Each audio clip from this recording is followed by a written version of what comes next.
নামাজরত অবস্থায় ছুরিকাঘাতে নিজ বাবাকে হত্যা করেছে চুয়াডাঙ্গার এক কিশোর।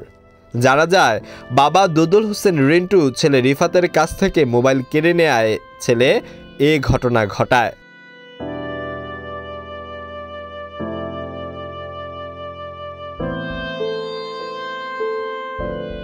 নিহত দুদুলের মেয়ে ও ঘাতক রিফাতের বোন মুসাম্মদ ঋতু জানান, তার ভাই রিফাত মোবাইলে আসক্ত হয়ে পড়েছিল।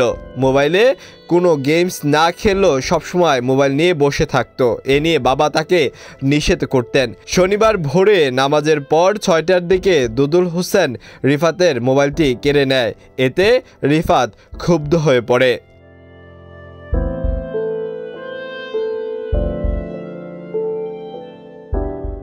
মুসাম্মদ ঋতু জানান, এরপর রিফাত সারাদিন অস্থিরতা করে। স্থানীয়দের সাথে কথা বলে জানা যায়, শনিবার রাত 8:30টার দিকে চুয়াডাঙ্গায় পৌর এলাকায় পলাশপাড়ায় তারাবি নামাজরত অবস্থায় পেছন থেকে বাবাকে ছুরিকাঘাতে ছেলে রিফাত হত্যা করে।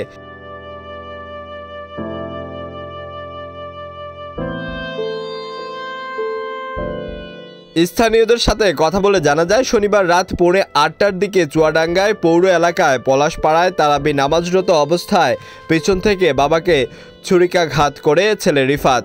এ সময় স্থানীয়রা তাকে রক্তাক্ত অবস্থায় উদ্ধার করে চুয়াডাঙ্গা সদর হাসপাতালে ভর্তি করে।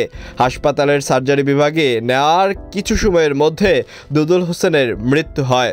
এবং আমরা পেশেন্টকে যখন রিসিভ করি, পেশেন্ট ছিল হিমোরেজিক শকে, মানে তার বিপি নন রেকর্ডেবল ছিল এবং পালসও নট পালপেবল ছিল।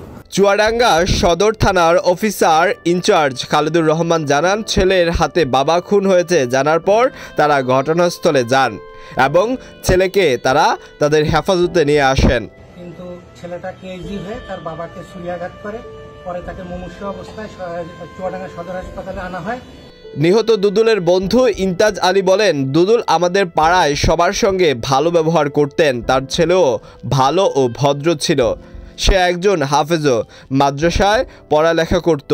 কিন্তু রিফাত যে এমন কাণ্ড ঘটাবে তা অকল্পনীয়।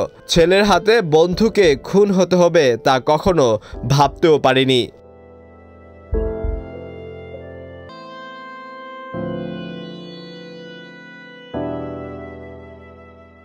আলওয়ান খান, ঢাকা প্রকাশ।